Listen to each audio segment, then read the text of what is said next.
और उस राक्षस को मैं ये बता देना चाहता हूँ कि चूँकि मर्डर हुआ है तो उसको फांसी की सज़ा जरूर मिलेगी। इस बात की मैं आपको वादा करता हूँ, गारंटी देता हूँ, फांसी मिलेगी। बिल्कुल उसकी फांसी होगी। इस देश में बड़े बड़े कांड हुए हैं, बहुत बड़े बड़े पैसे वाले बहुत नेता और जो मिनिस्टर से लेकर प्राइम मिनिस्टर तक ना जो है उसने भी बहुत बड़ा कांड किया है। लेकिन न्याय का खूबसूरती देखिए, लगातार पैसे की डिमांड करना, लगातार वाइफ के साथ टॉर्चर करना, उनके परिवार के साथ टॉर्चर करना, वो जज नहीं हो सकता है। वो एक राक्षस है, जानवरों की तरह उनके साथ बिहेव करना और लगातार पैसों की डिमांड करना। तो कहीं ना कहीं उसकी तो मंशा थी कि उसकी हत्या करना। दोस्तों, अभी मैं पटना हाई कोर्ट के प्रांगण में खड़ा हूं और हमारे साथ एक हाई कोर्ट के अधिवक्ता हैं बबलू सर। जी हाँ, इनसे हम लोग जानेंगे क्योंकि अभी लगातार आप लोग देख रहे होंगे कि बिहार में एक मुद्दा काफ़ी गर्म है। जो एक जज प्रतीक है और चांदनी का जो है वो जो वैवाहिक जीवन है पूरा उथल पुथल होके, और चांदनी को जो है कहा जा रहा है कि प्रतीक ने मौत के घाट उतार दिया है। जी हाँ, तो उसी पूरे मुद्दे पर बात करने के लिए मैं अभी सर के पास आया हूँ। सबसे पहले सर, स्वागत है आपका हमारे चैनल अनबॉक्स। आपका भी बहुत बहुत शुक्रिया। जज जो होता है कॉमन मैन से ऊपर होता है, ठीक है। तो जब ये एक नॉर्मल आदमी जब कोई अपराध करता है तो वो साक्ष्य मिटाने की कोशिश करता है। तो इतना दिन का जो समय मिल रहा है उनको, जो अभी तक गिरफ्तारी नहीं हुई है, मुझे लगता है कि घर पे भी अभी कोई छापेमारी या कुछ ऐसा छानबीन नहीं हुआ होगा अभी तक, तो उनको तो बहुत ही ज़्यादा समय मिल रहा है ना इन चीज़ों को, साक्ष्य को मिटाने के लिए, बाकी चीज़ों पे ख़त्म करने के लिए, सबूत मिटाने के लिए। तो बिल्कुल बात आपका सही है कि जब इस तरह की बात होती है तो एक पावरफुल जो लोग होते हैं, अच्छे पोस्ट पर बैठे लोग होते हैं, तो वो तो पावर का इस्तेमाल करते हैं चीज़ों को मैनिपुलेट, एविडेंस को मिटाने के लिए। लेकिन ऐसा नहीं है कि ऐसा हो सकता है, ऐसा होता है, लेकिन सिर्फ ऐसा ही नहीं होता है। अगर इस तरह की बात है तो हम लोग के पास हाई कोर्ट है, सुप्रीम कोर्ट है। पीड़ित जो परिवार हैं वो हाई कोर्ट भी अप्रोच कर सकते हैं फेयर ट्रायल के लिए, फेयर इन्वेस्टिगेशन के लिए।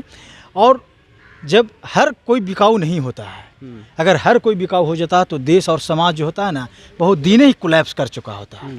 ठीक है ना, बहुत सारे पैसे वाले लोग हैं इस देश में, बड़े बड़े कांड हुए हैं, बहुत बड़े बड़े पैसे वाले बहुत नेता और जो मिनिस्टर से लेकर प्राइम मिनिस्टर तक ना जो है उसने भी बहुत बड़ा कांड किया है। लेकिन न्याय का खूबसूरती देखिए कि उस न्यायालय ने, चाहे प्राइम मिनिस्टर हो, चाहे जज हो, या कॉमन व्यक्ति हो, चाहे अरबपति हो, उसको भी जेल में सड़ना पड़ा है। तो ये न्यायालय की खूबसूरती है, ये संविधान की देन है कि आप कुछ भी कर लीजिए, सभी चीज़ को आप नहीं खरीद सकते हैं। तो आप उनको मैं कहना चाहता हूं कि आप हाई कोर्ट है, आप कहां तक खरीदिएगा? आप सुप्रीम कोर्ट को खरीद नहीं लीजिएगा, हाई कोर्ट को नहीं खरीद लीजिएगा, ऐसा नहीं है। ये सब निचले स्तर पर होती है, लेकिन बड़े स्तर पर ऐसा नहीं है। मतलब कहीं ना कहीं उन परिजनों को विश्वास बना के रखने की ज़रूरत है। हमने उनसे परसों भी बात किया तो उन लोगों का कहना यह है कि अभी तक गिरफ्तारी नहीं हुई है और वो क्रिमिनल माइंडेड इंटेलेक्चुअल क्रिमिनल है वो, क्योंकि उनका कहा जा रहा है कि वो एक सॉफ्टवेयर इंजीनियर भी है, वो बीटेक किया हुआ है, सॉफ्टवेयर इंजीनियर भी है। तो उनके पास नॉर्मल आदमी से तो ज़्यादा दिमाग हो सकता है। जब वो व्हाट्सएप हैक कर सकते हैं, जब व्हाट्सएप पूरा फैमिली मेम्बर्स का व्हाट्सएप हैक था, उनके पास जो भी बातें हो रही थी वो सारा कुछ हैक करके इनको लूडो के सहारे सारा साक्ष्य बताया गया कि मेरे साथ ऐसा ऐसा हो रहा है। तो सोचिए वो क्या कर सकता है आगे। बिल्कुल इस तरह के साथीराना लोग, मुझे तो बड़ा शक होता है कि उसका सिलेक्शन कैसे हो गया, उस कहाँ से लॉ किया, और इतने साथीराना जो लोग हैं वो जज की कुर्सी पर बैठ कैसे गया। इतने लोगों को अभी तक गलत जजमेंट, या फिर बड़ा सवाल, सबसे बड़ा सवाल है, गंभीर सवाल है कि उस कुर्सी पर बैठ के वो कितने लोगों के साथ अन्याय किया होगा।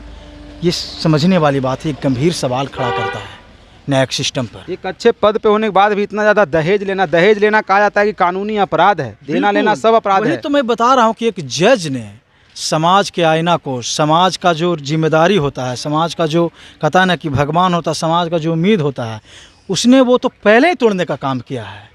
लगातार पैसे की डिमांड करना, लगातार वाइफ के साथ टॉर्चर करना, उनके परिवार के साथ टॉर्चर करना, वो जज नहीं हो सकता है, वो एक राक्षस है। और उस राक्षस को मैं ये बता देना चाहता हूँ कि चूँकि मर्डर हुआ है तो उसको फांसी की सज़ा जरूर मिलेगी। इस बात की मैं आपको वादा करता हूँ, गारंटी देता हूँ, फांसी मिलेगी, बिल्कुल उसकी फांसी होगी। ऐसे जजों की फांसी होनी चाहिए ताकि हमारा जो देश है, हमारा जो समाज है, जो लोगों का विश्वास है संविधान पर, जो न्याय पर विश्वास है, जो न्यायालय पर विश्वास है, वो टूट ना पाए। मतलब आगे उनके साथ क्या हो सकता है? जो दर्शक हैं, जो दर्शक देखते हैं, उनको लगता है कि भाई जज बच जाएगा, परिवार वाले का भी यही कहना है कि वो कहीं ना कहीं एड़ी चोटी लगा के वो बच जाएगा, तो क्या लगता है? नहीं, ऐसा कुछ नहीं है। अगर आपने देखा होगा तो एक जस्टिस लोया की मैं बात बता रहा हूँ। जस्टिस लोया को भी फांसी की सज़ा मिली, उनके कैंपस से मिल गया था, बॉडी मिला था। दुनिया में तमाम तरह के लोग होते हैं, पावरफुल लोग हैं, तो इसका मतलब ये नहीं है कि सारे लोग बिक चुके हैं। न्यायालय, हाई कोर्ट बिक चुका है, सुप्रीम कोर्ट बिक चुका है, सब कोई बिक चुका है, ऐसा नहीं है। आप कानून पर भरोसा रखिए। ऐसे दरिंदों को फांसी की सज़ा मिली है और हमेशा मिलेगी, उसे भी मिलेगी। कहा जाता है कि देर है अंधेर नहीं है, और जैसे ही आप बहुत सारे न्यायालय हैं, सुप्रीम कोर्ट है, हाई कोर्ट है, आप वहाँ जा सकते हैं। बाकी सर ने भी बताया कि हाई कोर्ट सब लोग नहीं बिक सकते हैं। क्या आपको क्या लगता है कि मतलब किस प्रकार का, जैसे आप बोल रहे फांसी होगा, तो फांसी जैसे डायरेक्टली मर्डर नहीं, इसमें भी फांसी हो सकता है? बिल्कुल डायरेक्टली, वो तो मर्डर है ना। आप देखिए, मर्डर में आप पढ़िएगा तो इंटेंशन देखा जाता है कि आपका मोटिव क्या था।